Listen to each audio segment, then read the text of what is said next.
Hi friends, எல்லாருக்கும் வணக்கம். இந்த வீடியோவில் நம்ம எதை பற்றி பார்க்க போகிறோம்னா, மெட்ராஸ் ஹைகோர்ட்டோட எக்ஸாம் எழுதின எக்ஸாமினர், ரீடர் இவங்க 2 பேருக்குமான எவ்வளோ மார்க் நீங்கள் இருந்தால் கண்டிப்பாக சேஃபு, நெக்ஸ்ட்டு ப்ராக்டிக்கல் போகலாம், எவ்வளோ மார்க் இருந்தால் நீங்கள் வெயிட்டிங் லிஸ்ட்டில் வருவீங்க அப்படின்றது தான் இந்த வீடியோவில் ஃபுல்லாக பார்க்க போகிறோம். இதில் நீங்கள் ப்ரையாரிட்டி வச்சுருந்தா எவ்வளோ மார்க் இருந்தாலே போதும் அப்படின்ற டீட்டெயில்ஸும் நான் சொல்ல போகிறேன். ஆல்ரெடி பார்த்தீங்கன்னா பெய்லீஃபு, சீனியர் பெய்லீஃப் இவங்க எல்லாத்துக்குமே பார்த்தீங்கன்னா எவ்வளோ மார்க் இருந்தால் நீங்கள் சேஃபு அப்படின்றத போட்டிருக்கேன். கண்டிப்பாக பார்க்காதவங்க பார்த்து தெரிஞ்சுக்கோங்க.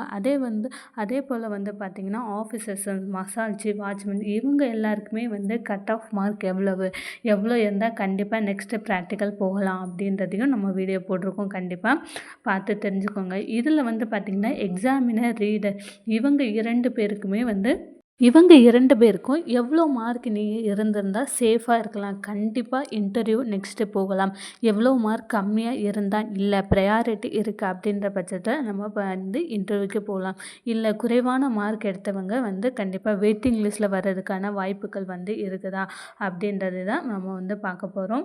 இந்த எக்ஸாமினர், ரீடரை பொறுத்தவரையில் தமிழகத்தில் பார்த்திங்கன்னா ஒவ்வொரு மாவட்டத்திலும் கொஞ்சம் குறைவான வேக்கன்சி தான் கொடுத்துருக்காங்க. அதிகபட்சமாக 4 வேக்கன்சி, இல்லை 2 வேக்கன்சி, 3 வேக்கன்சி அந்த மாதிரி தான் கொடுத்துருக்காங்க. இதே விழுப்புரம் மாவட்டத்தில் எக்ஸாமினருக்கு மட்டும் பார்த்திங்கன்னா 17 வேக்கன்சிஸ் கொடுத்துருக்குறாங்க.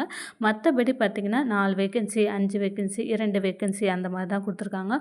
ஒரு சில மாவட்டங்களில் பார்த்திங்கன்னா எக்ஸாமினர், ரீடருக்கு ஒரு சில மாவட்டங்களில் கொடுக்காதையும் விட்டுருக்காங்க. ஒரு சில மாவட்டங்களில் 2, 3 அந்த மாதிரியும் கொடுத்துருக்காங்க.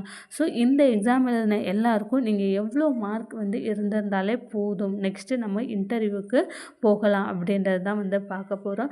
இன்டர்வியூ சம்மந்தமான அனைத்து தகவலையும் நம்ம சேனலில் கொடுத்துட்டே வரோம். அதாவது இன்டர்வியூ 10th லெவலில் என்ன மாதிரியான இருக்கும், என்ன மாதிரியான கேள்விகள்லாம் கேட்பாங்க, செல்ஃப் இன்ட்ரடக்ஷன்ஸ் என்ன மாதிரி பண்ணுறது, ஸ்டெப் பை ஸ்டெப்பாக என்ன மாதிரி ப்ராப்பராக பண்ணுறது அப்படின்றதையும் நம்ம வீடியோவாக போட்டுட்ருக்கோம். கண்டிப்பாக பார்த்து தெரிஞ்சுக்கோங்க. உங்களுக்கு ஏதாவது டவுட் இருந்தால் கண்டிப்பாக கமெண்ட் பாக்ஸில் கமெண்ட் பண்ணுங்கள். நான் எல்லாருடைய கமெண்ட்க்கும் ரிப்ளை கொடுக்குறேன். இப்போ இதற்கான கட் ஆஃப் மார்க் என்ன அப்படின்றத பார்த்துடலாம்.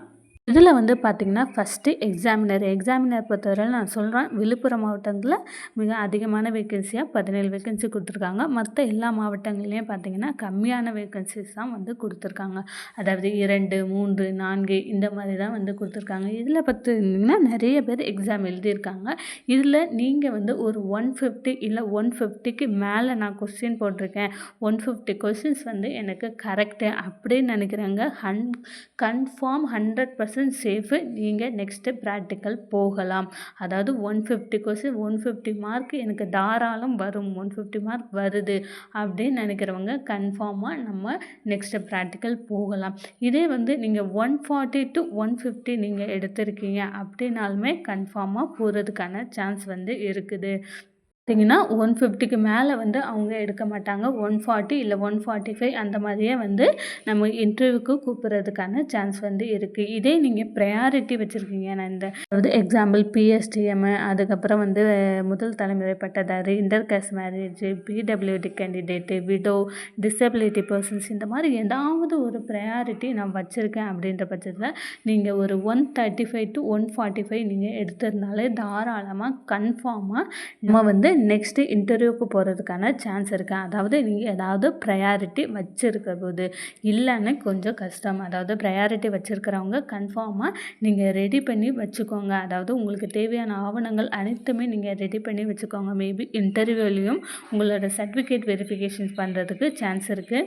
அடுத்ததாக பார்த்திங்கன்னா 130, நான் 130க்கு கீழே தான் மார்க் எடுத்திருக்கேன் அப்படின்னு நினைக்கிறவங்க மேபி வெயிட்டிங் லிஸ்ட்டில் வர்றதுக்கான சான்ஸ் இருக்குது. 130க்கு கீழே மார்க் குறையாது கட் ஆஃபு. இதில் வேக்கன்சி அதிகப்படுத்தினாங்க அப்படின்னா உங்களை வெயிட்டிங் லிஸ்ட்டில் வச்சு நெக்ஸ்ட்டு கூப்பிட்றதுக்கான சான்ஸ் இருக்கும். அதற்கும் குறைவானவங்க கண்டிப்பாக இன்டர்வியூ வர்றதுக்கான சான்ஸ் இருக்காது. நெக்ஸ்ட்டு வெயிட்டிங் லிஸ்ட்டில் தான் வருவாங்க. அடுத்ததாக பார்த்திங்க அப்படின்னா ரீடர் லீடரை பொறுத்த அளவிலுமே வந்து பார்த்திங்கன்னா ஒவ்வொரு மாவட்டங்களிலுமே கம்மியான வேக்கன்சி 2, 3, 4 அந்த மாதிரியான வேக்கன்சி தான் எல்லா மாவட்டங்கள்லையுமே வந்து கொடுத்துருக்குறாங்க. லீடரை பொறுத்த அளவுமே நீங்கள் 150, 155 ப்ளஸ் நீங்கள் எடுத்ததுனாலே கன்ஃபார்மாக நம்ம நெக்ஸ்ட்டு ப்ராக்டிக்கல் போயிடலாம். 150 நான் எடுத்துட்டேங்க அப்படின்னு சொல்கிறவங்க கண்டிப்பாக வந்து நெக்ஸ்ட்டு இன்டர்வியூ போகிறதுக்கான சான்ஸ் வந்து நிறையா இருக்குது. இதே வந்து நான் 135 to 145 வரை நான் எடுத்திருக்கேன் அப்படின்னு நினைக்கிறவங்களும் இன்டர்வியூ போகலாம். 140 அந்த மாதிரி ரேஞ்சில் எடுத்திருந்தாலே கன்ஃபார்மாக நம்ம போகிறதுக்கான சான்ஸ் வந்து நிறைய இருக்குது. இதே வந்து 130 to 140க்குள்ளே நான் எடுத்திருக்கேன் அப்படின்னு நினைக்கிறவங்க ஏதாவது ஒரு ப்ரையாரிட்டி சர்டிஃபிகேட் உங்ககிட்ட இருந்தாலே போதும், கன்ஃபார்மாக இன்டர்வியூ போகிறதுக்கான சான்ஸ் இருக்குது. அடுத்ததாக பிலோ 130 நீங்கள் எடுத்திருந்தீங்க, 130க்கு கீழே தான் நீங்கள் எடுத்திருக்கீங்க அப்படின்னா கன்ஃபார்மாக நீங்கள் வெயிட்டிங் லிஸ்ட்டில் வர்றதுக்கான சான்ஸ் வந்து இருக்குது. 130க்கு மேலே வந்து நீங்கள் எடுத்திருந்தால நீங்கள் ப்ரையாரிட்டி வச்சுருக்கீங்க, இல்லை விடோவாக இருக்கீங்க, டிசபிலிட்டி பர்சனாக இருக்கிறீங்க, அந்த மாதிரி இருக்கிற பட்சத்தில் கன்ஃபார்மாக நீங்கள் நெக்ஸ்ட்டு இன்டர்வியூக்கு போகலாம். இல்லைன்ட்டு எதுவுமே இல்லை, ப்ரையாரிட்டி சர்டிஃபிகேட் இல்லை, வெறும் நான் வந்து பிசி, எம்பிசி, டிசி இந்த மாதிரி கேட்டகரியில் தான் வருவேன், என்கிட்ட எந்தவித ப்ரையாரிட்டியும் இல்லை, பிஎஸ்டிஎம் இல்லை அப்படின்னு நினைக்கிறவங்க 130க்கு கீழே நீங்கள் எடுத்திருந்தீங்க அப்படின்னா மேபி நீங்கள் வெயிட்டிங் லிஸ்ட்டில் வந்து வர்றதுக்கான வாய்ப்பு இருக்குது. நெக்ஸ்ட்டு ப்ராசஸிங் அப்போ அவங்க வந்து கூப்பிடுவாங்க. இந்த வீடியோ உங்களுக்கு பிடிச்சிருந்தா கண்டிப்பாக வந்து நம்மளுடைய சேனலை சப்ஸ்கிரைப் பண்ணுங்கள். மேலும் இது சம்மந்தமான வேறு ஏதாவது வீடியோ உங்களுக்கு தேவைப்பட்டால் கண்டிப்பாக வந்து நம்ம சேனலில் கமெண்ட் பண்ணுங்கள். Thank you friends.